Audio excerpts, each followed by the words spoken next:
nice. June. Yes, the first week of June. Beautiful month. Mm.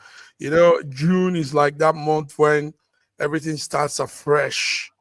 Good Mm. things comes fresh, blessings, good health, good news. You know, the earth Yeah. rotates to a freshness that ushers in, beautiful things. So that's how it's going to be for you, our viewers, and this great man here with me, Olayinka Raji, also joining to Thank you. take in the fresh breeze and blessing of June is George Chuku from Toronto, Canada. Big George, Yes. Good how are you? afternoon. Good afternoon, my Godwin and Ola Raji, and viewers from around the world. We want to welcome you to our Monday Between the Lines. Mm, It's going to be an good. awesome show today. Yes, George, indeed, it's an awesome one, gentlemen. Let's kick off with some. I mean, sometimes you hear some news and you wonder if humanity is still very much together.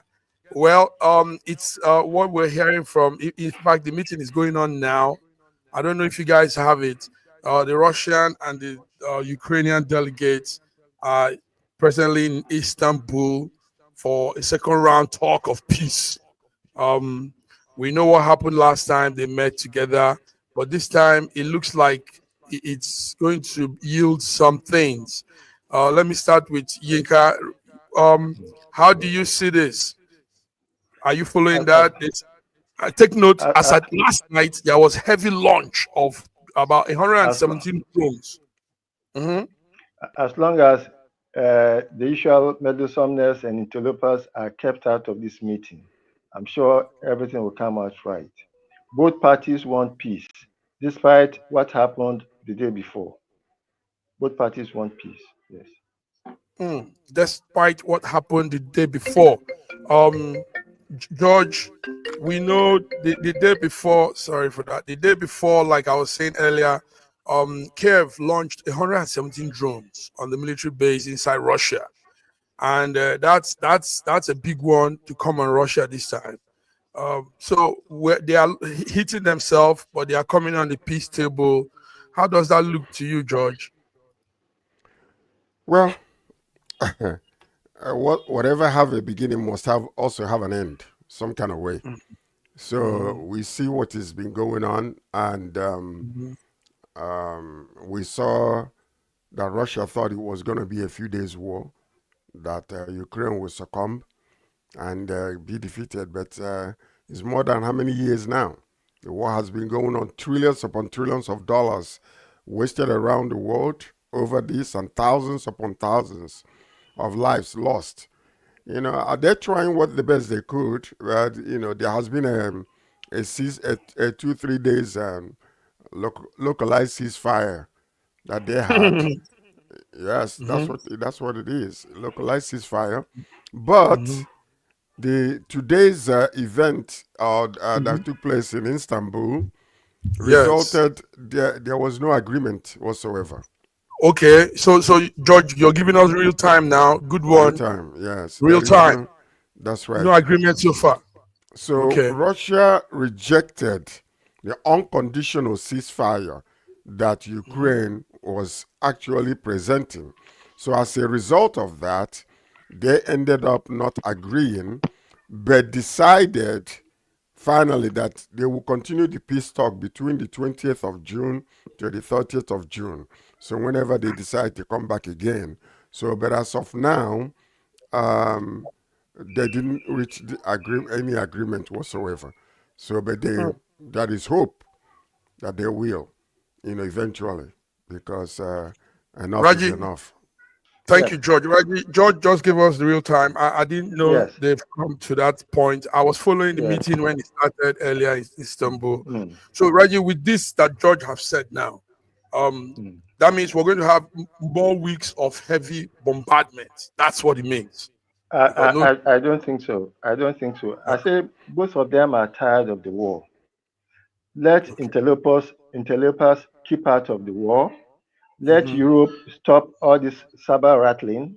So far, uh, Trump has not been too insulting or abusive of Putin. But you all know that Putin is a calculated strategic thinker.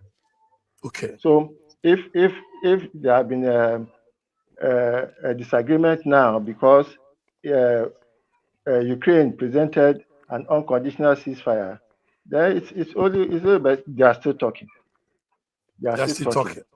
I don't see So, how so a beaten uh, guy will come out with an unconditional ceasefire. He should be begging for ceasefire. you should be begging for George, do you think it's because Trump wasn't there physically, Putin wasn't there physically? Do you think that's why this thing was deterred, postponed to You another see, the time? point. The point is just like Olenka said. The less involvement, direct involvement, Trump himself has with this particular negotiation, the better it will go, and the easier for Russia to accept certain conditions. One of the major problems that we have is just basically shoulder rubbing and shoulder, you know, massaging. What Hmm. say? Hmm. Ego, Hmm. ego, ego. It's all Ego. about ego. It's all So about ego. if Trump do not or refuses to get directly involved, you will see the movement go further. But if he gets involved with his narratives and his utterances, this thing will last much longer. And that's what I Okay. believe because Putin will not succumb to any North American or any other person because he has his own alternative world. Do not Mm. forget, yeah, because he's a Alternative leader. world. He's a leader in that world.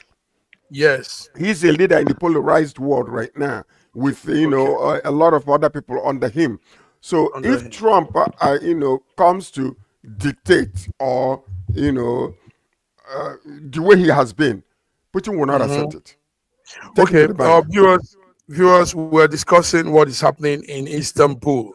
Russia, Ukraine had a peace talk, and what George said is they've postponed that meeting to another time. George also coming in as real time in update is that they are now talking on exchange of prisoners. Um, Yes, that's yes. part of the things that they had Mhm. actually decided also that they will Okay. be exchanging prisoners, which is actually going to start as soon as possible, As according soon to as. what the decisions that they made. Remember they had exchanged prisoners before. Hmm.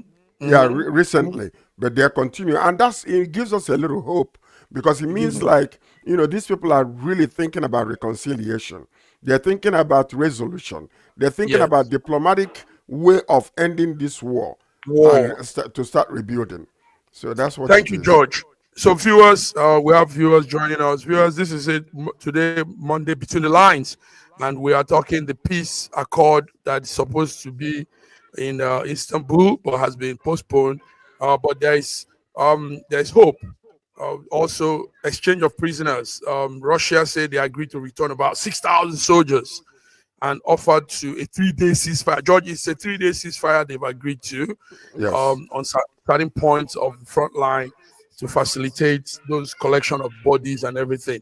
So this is it, gentlemen. Thank you very much, George and Raji. Thank you for that real-time update. Before we move further, let's also announce that there is an announcement that the 6th and the 9th of June will be marked as a holiday in Nigeria. So our viewers watching us from Nigeria, remember the 6th and the 9th is to mark the El Eid festival. That's a very special moment for Muslims. I know it's a season of um, the feast of sacrifice, where they celebrate worldwide and a lot of good things flow. Raji, tell us, 6th Yes, and 9th of June, Ed holiday. Eid. What do we expect to It's have some called ram? Eid. Eid. Yeah, it's Yes, supposed to be Eid. it's supposed to commemorate that time in history when Mm-hmm. Ibrahim was Ibrahim. supposed to have sacrificed his son, uh, Is- Isaac, Isaac, to on the instruction of God, and when he Okay. willingly. put his child on the platform for sacrifice, God realized that yes, this is a man that he can trust. This is a man who has faith in him, and therefore provided him a ram instead of Mm. him sacrificing his son. And it is uh, that same time that same uh, sacrifice that we do during the Eid. It That same happens. sacrifice you do Yes, during the Eid. So that's symbolic a sacrifice. very So significant yeah. moment. Hmm. However, the cost of ram has gone so high that I don't think a lot of people will be able to afford ram. Unfortunately, chicken and duck they don't qualify. So I think it's going to be a very interesting Eid period for most people, for more Muslims in Nigeria. But Reggie George, moments like this, they say cut your coat according to your size. Can't you have like four, five, three families come together, buy one ram instead of one person trying to do that? Or can you have like a communal purchase of the ram? Mm-hmm. It's an idea. It's an idea, Mm-hmm. but with people, they will want to know that yes, it is his own ram that he killed. What a lot of people now do, what a lot of Okay. people now, because ram meat doesn't fill a pot. So Ah, what people now do is they make a collection and buy a cow a and then cow. and kill the cow and then share the cow. That cow meat is much more voluminous than ram meat. Okay. Talking about cows and so many other things in that line. Thank you very much, Raji. Thank you for that. Um, we also got the update on what happened with the launching of the inauguration of that land, that Calabar coastal, the coastal way. Okay. Now, gentlemen, what was sent to me what was sent to us as a media house is that they said there was no harm done to the landmark projects. No harm was done. The Minister of Works was clarifying that. He said he got a lot of complaint, people saying they destroyed that landmark because of Lagos Calabar Coastal Highway. So he said it's not true. Not no harm was done. George, do you have anything to say on that? Do you think? Well, they have termed the government to be a gangster government. I don't know who is saying that. And I am not saying that, the government is a gangster government. I think I heard it from one of our members here before. But anyway, the point about it is this. There is what you call eminent domain. The government has the right to go and say, okay, we're going to create a pathway through this place. If it's destroying your property, we will actually compensate you adequately for that. So the point was that yes, 30 kilometers out of 700 and something 750 kilometers, were being inaugurated or Commissioned. commissioned, which doesn't make any sense to me, if you ask me. You have 750 kilometers. Why are you commissioning 30 kilometers? What is that? What is that? So, in that case, then, if that is the case, if we had done halfway and said, okay, congratulations, halfway, you have done at least, right now, maybe 300 and something, 375 kilometers, we could clap for them. But 30 kilometers? And you're going to waste time? You're going to commission it? What are you commissioning for? Is that what it is? Okay. Number one is there are better ways of using that money. We could have fixed the roads that we have already rather than creating a new one. Number one. Number two, we could have used that money to ensure that every household in Nigeria gets electricity. It could have been done. That way, it would affect every aspect of lives. This particular road, according to our brother Olayinka Raji, say, is a road that leads to nowhere. I don't understand it. Why, we're wasting time Or is it that, because after 2 years, it's part of what they will call to be one of Asiwaju's achievements? I don't know. It doesn't make any sense to me, actually. So, and the fact that a lot of properties were destroyed, of course, we know that. Many sacrifices were made, we know that. And as they continue to go and build this road, there are a lot more will be happening. So, That, as I'm not quite understanding part of the that, reason why we are jumping up and so down for 30 kilometers. may I come in Go now right about ahead. Go ahead. landmark? Go ahead. Go About ahead. about Go ahead. about about landmark. No physical structure of landmark was actually affected.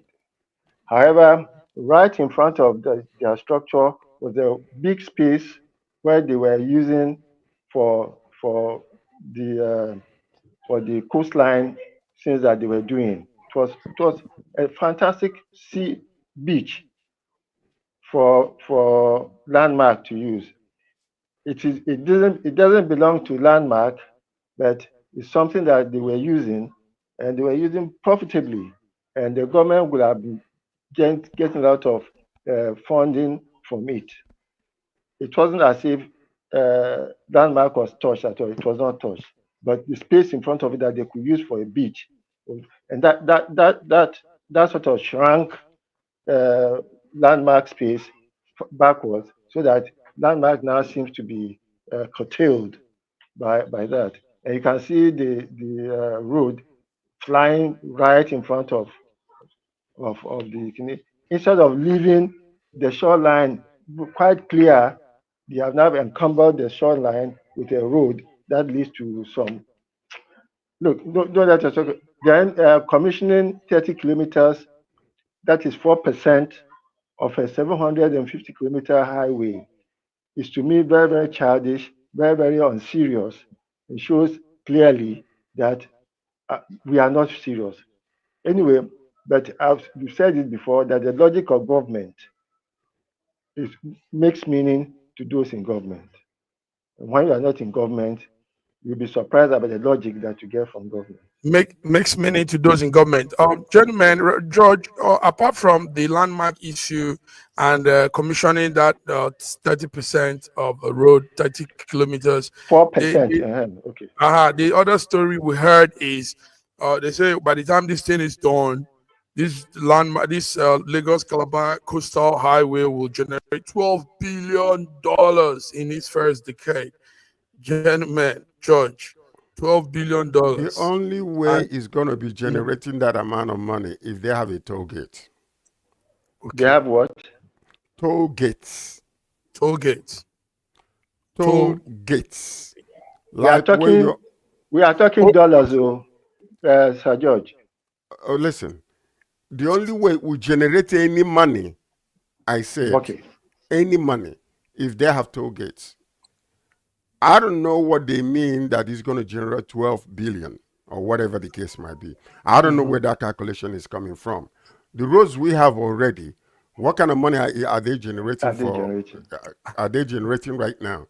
So, and why are they ascribing such? See, this is some of the things that doesn't make any sense. With sometimes when the government or some of these pontificators come out and start talking nonsense that doesn't make any common sense whatsoever.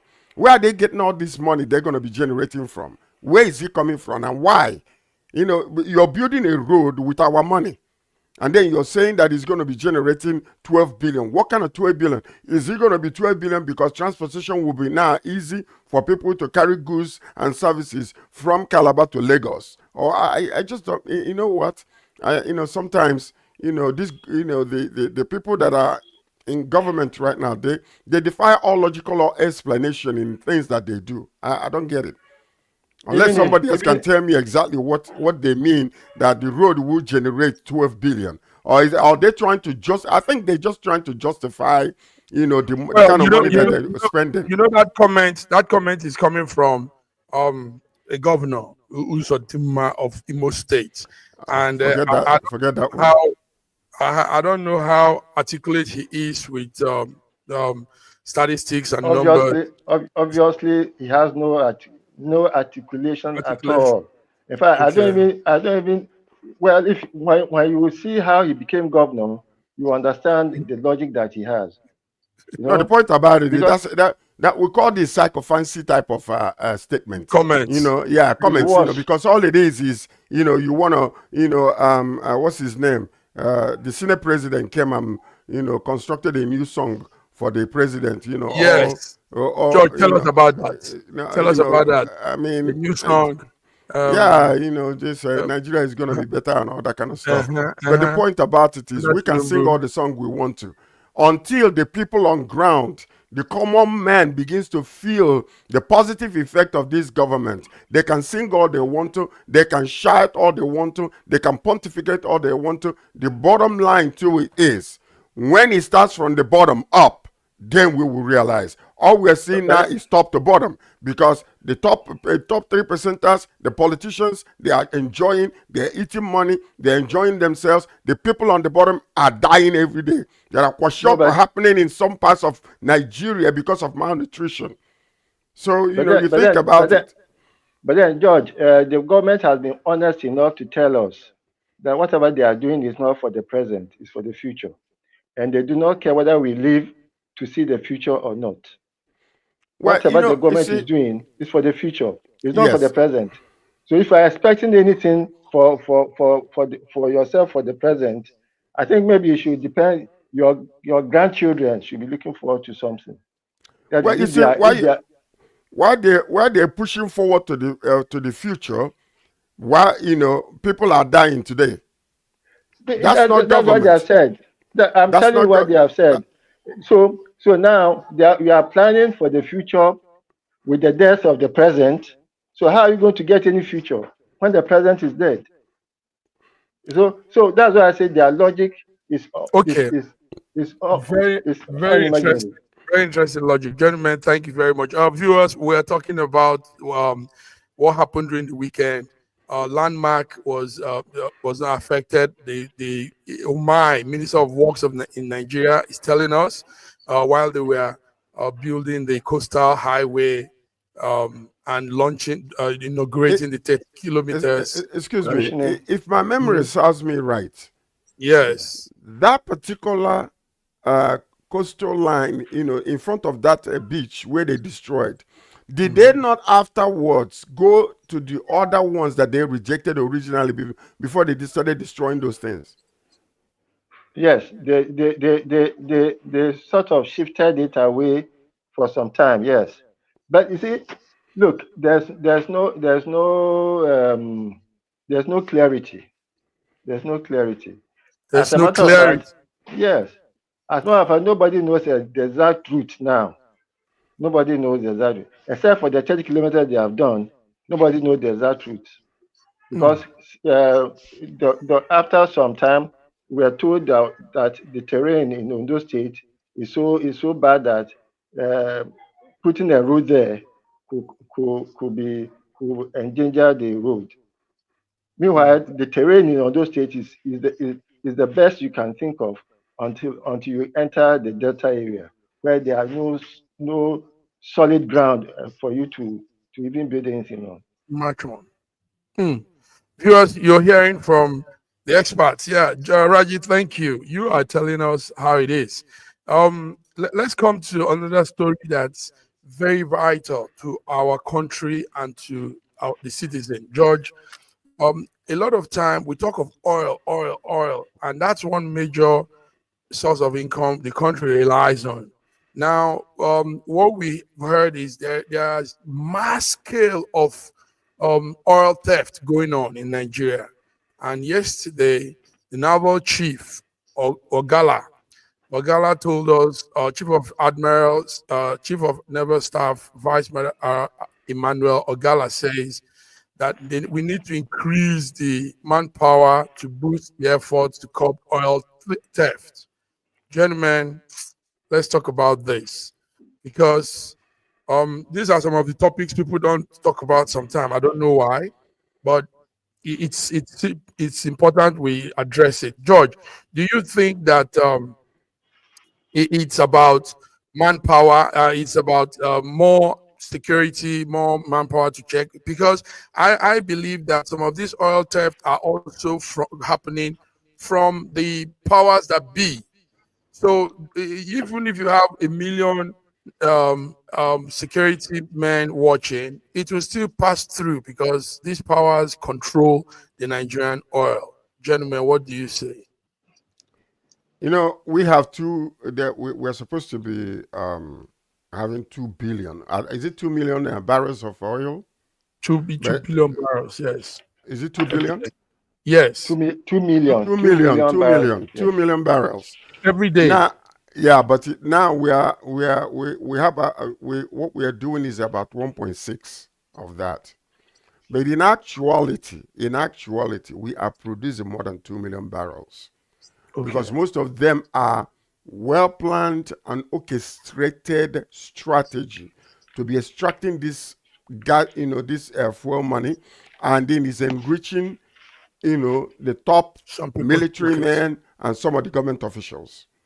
So, like we reported a while ago, when they're talking about thievery, they are always concentrated on the poor man that is boiling oil somewhere, cooking oil somewhere. But that's not what we're talking about.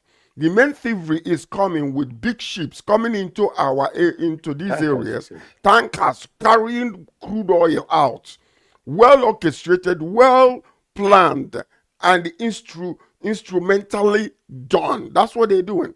So to stop that one will actually mean that we're going to go to the very top, from the presidency all the way down to all the military people that are involved, all the commanders, both in the marine and in the regular military. So when they're talking about 30,000, it's not enough, and they presently, Mr. Ogala is talking about that they need more help because of the vastness of the maritime area. Yes, indeed, they might, but is it going to stop the main oil bunkering that we are talking about? Because this thing is being done. It's being done with the collaboration of both the military and the marine people and the government. They know what is happening. Only that the common man cannot do it. The common man is just stealing a few gallons of crude oil and then refine it and sell it on the streets.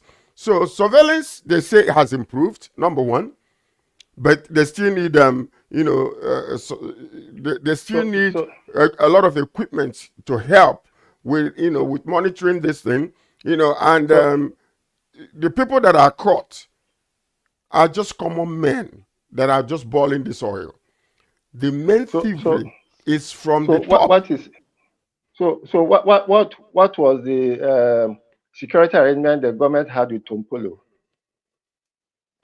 which was supposed to be in billions of naira to ensure the security of the pipeline?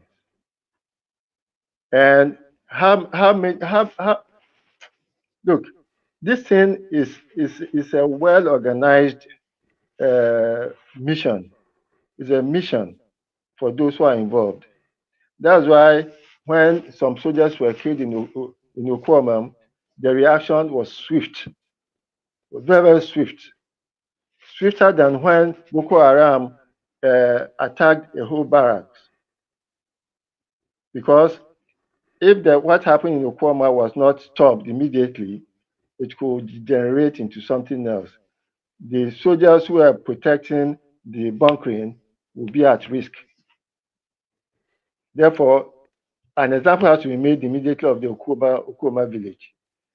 Those who are doing bunkering are not those who are carrying it in jerry cans. Those No, who are they're, doing they're bunkering not. They're are not. they are using barges, and they are using huge tankers offshore to take the things away. Okay, gentlemen, hold tight. We'll still come to this topic. It's very very important one. Let's do a small break. We'll come back. George, Raji, thank you. You guys are saying it the way it is, raw. Thank you very much. Let's take a break, viewers. SSM Monday between the lines. See you on the other end. In a world where news flies around every minute, you need the ability to relate and connect with what matters and stay up to date. Schengen Story Media News Echoes program is Africans in Diaspora and at Home's leading English news network, one of the most trusted, respected sources for news updates on current affairs as they affect global Africa.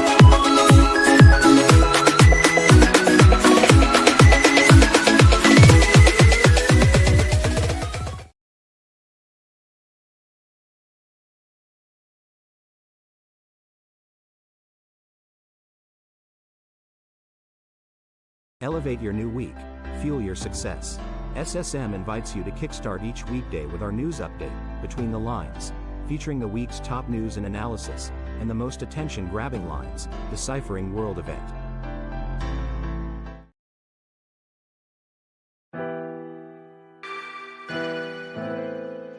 Schengen Story magazine is an African international bi-monthly magazine based in Milan, Italy, and founded in 2016. The publication focuses on personalities, fashion, style, entrepreneurship, and culture for Africans. Though articles on food, movies, fitness, music, travel, sports, technology, and books are also featured. Our lives full of best stories. A lot can happen in a month. Expand your mind, change your world. Get Schengen Story magazine's full editions. Celebrating Africans make an impact. Read better. The Inside Story. Your fashion magazine for a better lifestyle, inspiring stories for you. Your monthly dose of entertainment, a better mind keeping you updated.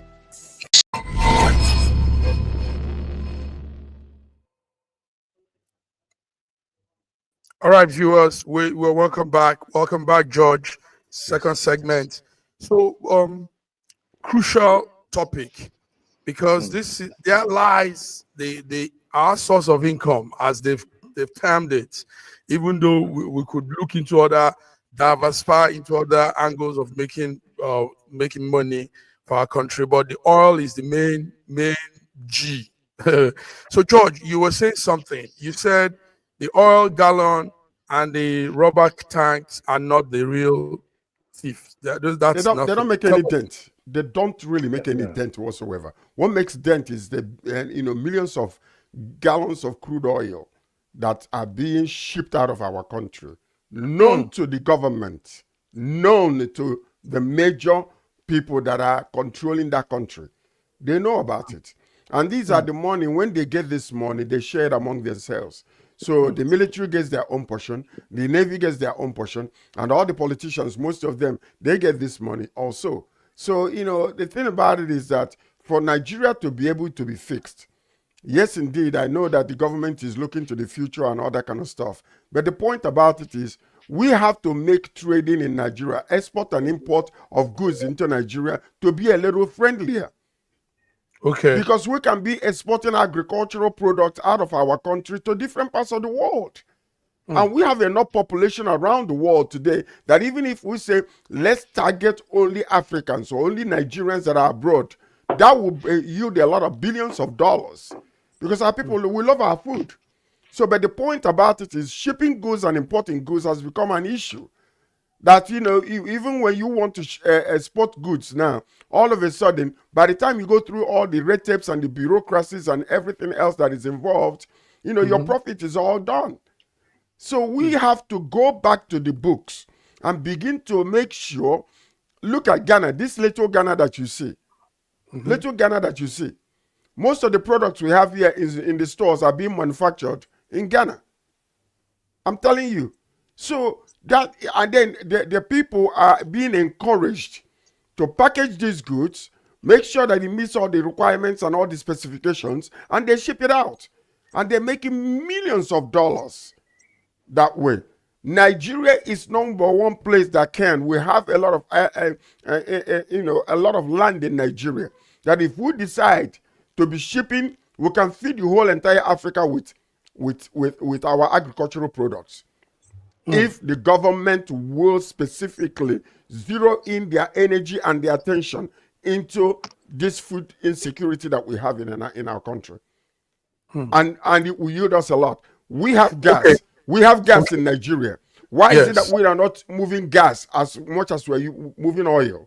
Look at what happened with Russia and Ukraine. When this took place, you saw what happened to Europe. That would have been the time for Nigeria to center their attention in creating, this vacuum that has been created through between the war in Ukraine and Russia. Nigeria could be shipping gas to a lot of European countries. Today we would have been sitting pretty, but everybody's just dancing around the oil. That's it. And gold is in the north, and nobody's saying anything. Anything you discover in the north belongs to them, but whatever you discover in the south belongs to the nation. Why? Why? So yeah, that's the question I was about to ask Raji. Raji, why is it that it's only this oil that they are talking about? And why is it that the naval chief is also telling us that they need more hands to check oil theft? We're not talking of those other minerals in the north and other places, and checking those places too, and also adding more security to man those facilities. For a very long time, there was always some also what do we call it, boundary demarcation that was made between Ondo State and the Delta area. Now, if the oil had been discovered in the majority population area, it would have been different. Because the oil was discovered in the minority areas, the majority people are treating the minority as second-class citizens. And unfortunately, the minority have been so oppressed. Their leaders have been killed. Sorira was murdered, straight murdered. They have been repressed to the extent that they have not been able to stand up together as a team to confront the majority that is oppressing them for so long. You know, it is because, and then you see, geologically, Nigeria is actually a gas island. We have more gas than oil. But for more than 30 years now, it is only NLNG that has been able to ship any amount of gas abroad. Brass LNG has been OK LNG, Brass LNG have been in the pipe work for decades. They are just spending money and nothing is coming on. Gas reinjection was a decree that Obasanjo made in 1979 when he was leaving. By the time he was coming back, he came back in 1999. We were about the largest gas flaring country in the world. We are At that flaring point our in time. gases. Yes, we are flaring our gases instead of converting it to, even if we are going to start using inefficient generators to use the gas to generate power. At least we are not flaring it, we are generating power that even all the areas around the Niger Delta could use. You know, but we are not a nation yet, and we are not looking at the country as something that will survive us. Everybody is trying to take as much from the oil proceeds as possible. Maybe we are looking forward to when this country will go asunder. And therefore, by that time, they will have taken as much oil and they have plundered the delta of their resources and have turned the whole delta into an ecological nightmare for the people. You know? Gentlemen, we all agree also that we are not utilizing this beautiful gift God has given to our country. We are not, we don't know how to harness, how to put it together, how to make good of it, and for the benefit of everyone. What you're saying now hurts me, because the countries we all run to, this European, they don't even have as much as what we do, but the little they have, they can, put it together, The, arrange the, it, and mhm, Perhaps we can rephrase it: the nations we run to, not the the nation. countries. Okay, not countries. We are just a geographic expression. We are not a nation yet because we don't have a single moral code that that that provides a route for us. We are a conglomeration of people who just happen to have fallen upon the carcass of the Niger Delta resources, and we are just dividing it among ourselves, even to the detriment of the owners of the resource.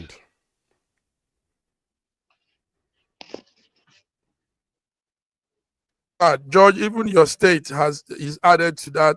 You know, Imo State has oil too, and still nothing much, as in development, is coming out of it. The proceeds is just being wasted. Okay, Raji, you said this so well. We really listened to you. You were pointing, giving us the all the levels and all the what has happened. Thank you. So, but Raji, before we leave that topic, also, um, do you think that um, we can harness what we have left, or we might even run dry very soon? What do you think? Because this thing has been running for us for years now. Don't you think it will come to an end one day? And uh-huh. One day, maybe another 10, 20 years. But we seem to be a people who do not care about the future, even though our government is telling us that whatever they are doing is for the future. We do not care. So we spend our resources as we like. We go on jamborees and we do things that baffle those who have a sense of purpose. Because George, otherwise, sorry, yes. Go ahead. otherwise, why would we be spending 15 trillion on a coastal highway, and then we are going to borrow some 2 billion or so from the World Bank or IMF for some so-called infrastructure. Which infrastructure are we talking about? Okay, George, but why can't this elite, so-called elite oil uh, robbers, why can't we call them out and say to their face, tell them, listen, I mean, why are we hiding? The naval chief obviously knows some of these big guns, but he will come out and be looking at the jerry can stealing bunkers. Instead of saying it out loud, there are some big men, big elite behind this whole thing, and they need to be called out and stop their nefarious activity. Listen to George. this. We know that, I mean, unless you're dumb, blind, and deaf, that we don't understand what is really going on. If you are having somebody who is also benefiting from the situation to go and investigate himself and investigate people that are powering this situation and giving him the authorization to do some of these things, what do you think the result will be? That's why they're making a scapegoat out of all these, jerry can or thieves.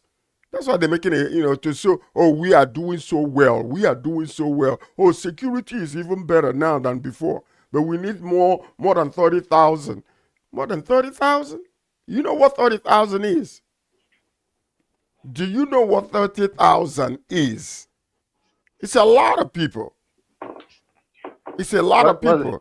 So go ahead. How many people are in the Navy? The Navy today, are they up to 100,000? Well, What's the you see, population of the Navy? okay. That they now need 30,000 people more. The point, yeah, it's very interesting. That's a very interesting question. Number one is, as so far, Nigerian Navy is now the third largest in Africa, and they're aiming to be the largest actually. Okay, so what you're seeing is that the number of people that are there already, what they are trying to do right now, they're recruiting, more people to train them and all that. Mhm. So, which is a good idea because it's always good to make sure that you have every department of the military, both the Yes. Navy, the Air Force, and all those, Mhm. to be well equipped in a crazy world that we are living in right now. Mhm. So now, but the fact is, to tell me that 30,000 people plus the Tompolo agreement, plus what do you call it? This other our friend that appeared here. What's what's Asari Dakobo. Asari Dokubo, contracts and all those things that are, you're telling me that it is not enough? It is enough. And you see, what happened with some of these people is when they come out and they start agitating and agitating and agitating, the government will now put bullion worth of money to silence them, to quench their thirst, and they will go and sit down while the regular people are dying daily. That's exactly the system and the way they work it. They silence these people, they make sure that they're getting their own quota. When the money comes out, you send it to them, to their people, and they're sitting pretty and living beautifully. And while others are dying, the arid land that they have in these areas are being so messed up that sometimes people cannot even cultivate their lands anymore, simply because of oil pollution. So these are the things that are happening, but we put a blind eye to it. So when you call, who are you going to call out? Who you Because gonna you're call calling out? out the people who are supposed to be the ones to punish the thieves, but they are part of the gang. So who are you going to call out? And how successful will you be? And how successful will you be? When, All right, gentlemen. the wolf, Let- sorry, when the wolf is your shepherd, when the wolf is your shepherd, your sheep are. okay. But George and Reggie, this topic is very important because most times networks in Nigeria don't talk about this. I don't know why. So we're not going to refrain from talking more on this. Let's bring it, if possible, George. You guys could do the undercover job of bringing the list of the so-called elites that are gaining from this whole thing. You But you know, see, the problem, let's change them. no, Let's no, put them no. out. It's dangerous to do that. You know why? Why?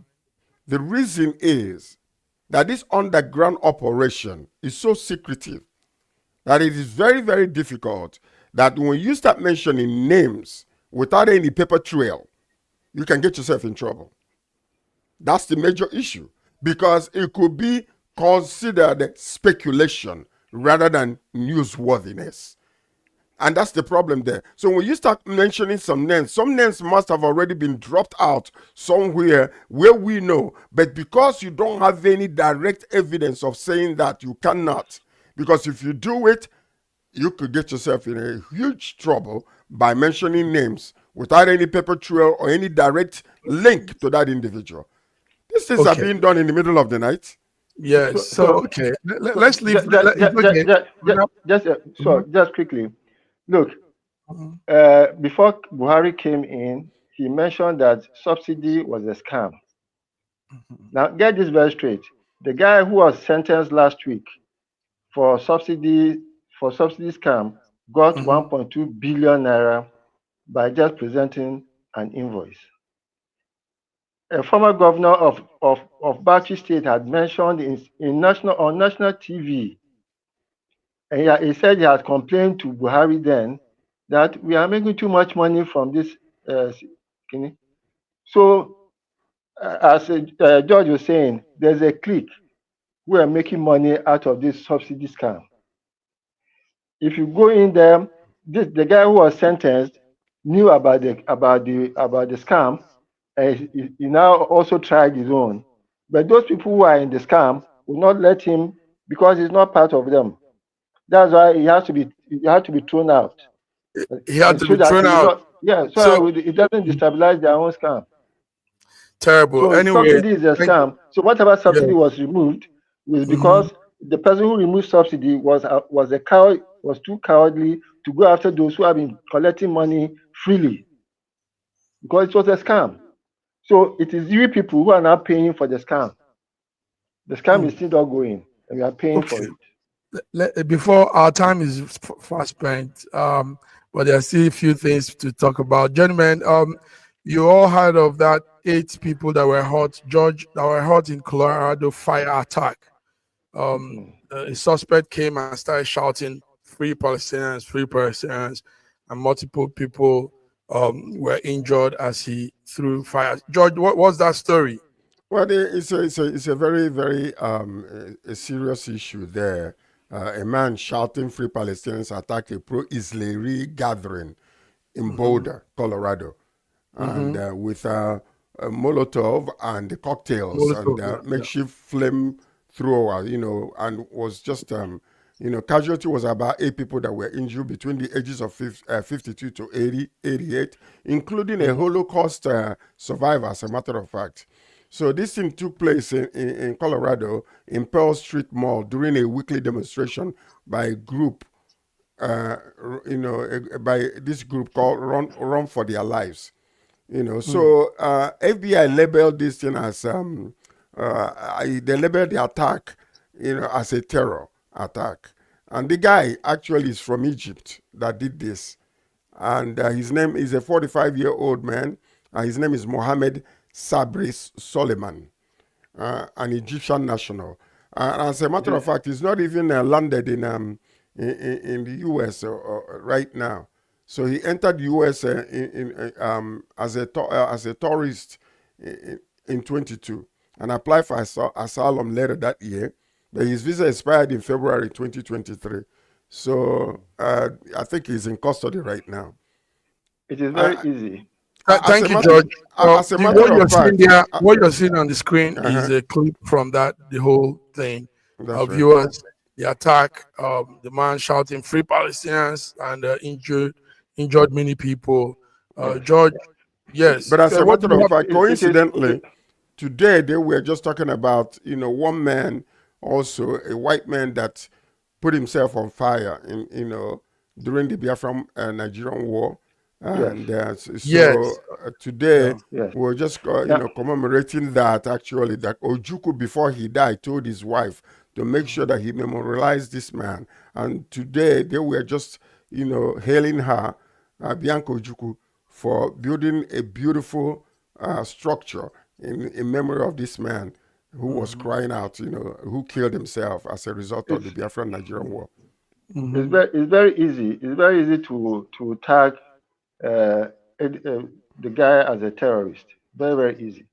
And then you see more of these things will happen as long as anti-Semitism, so-called anti-Semitism, is made an international crime. Mm. At the moment, every college, every university that as much as mention Palestine in good words will come under Trump's hammer. So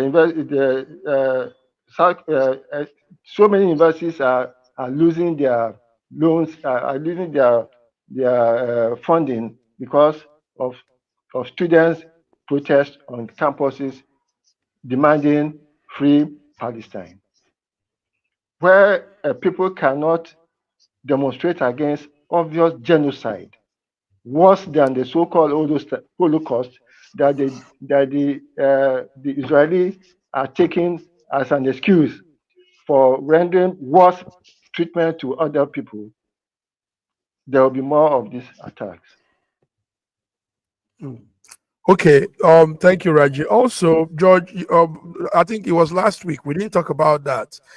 In Penn State, there was also a man that came and what was that story? He came and hurt a lot of people in the United States last 2 weeks. Did you get that one instead of Penn?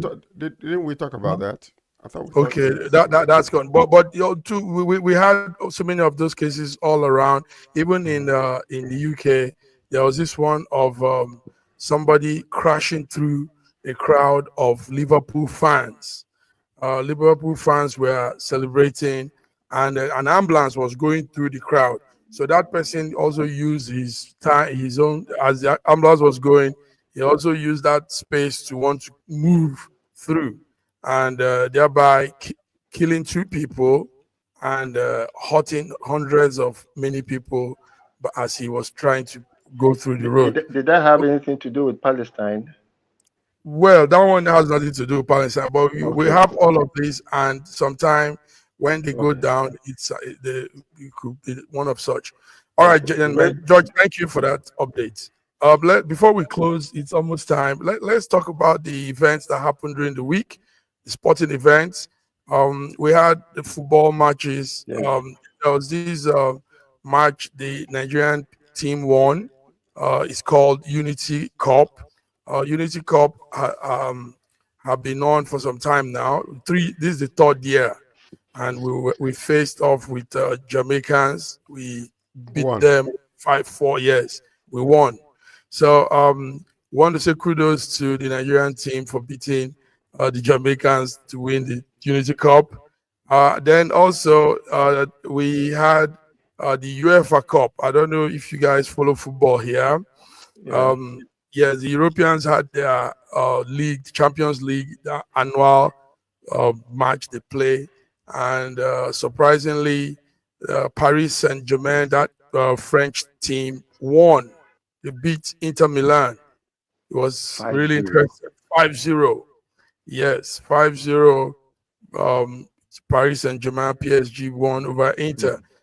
In Nigeria, 20 people lost their lives also. Kanu athletics that were returning from a sporting march and they all died. Did you hear that, George? Yeah, that's a Reggie? Yes. very, Yes. very, very Very, sad very story. unfortunate. Very, Very, very very, sad a story. similar event happened maybe about 2 years ago when the Kano State Sports Commission put them on the road or road from Kano down south, and they had an accident, and about ten of the athletes died, Hmm. and they were now airlifted. Their bodies were now airlifted to Kano. It happened about 2 years ago. This one is on their return journey. It's It's sad. quite surprising. Sad. But Quite also, sad. there are two deaths that took place also with the PSG Champion League's victory. You know, a 17-year-old boy died, and a 23-year-old man died after being hit by a vehicle in Paris. And so there was a widespread violence and vandalism, and because of this victory celebration.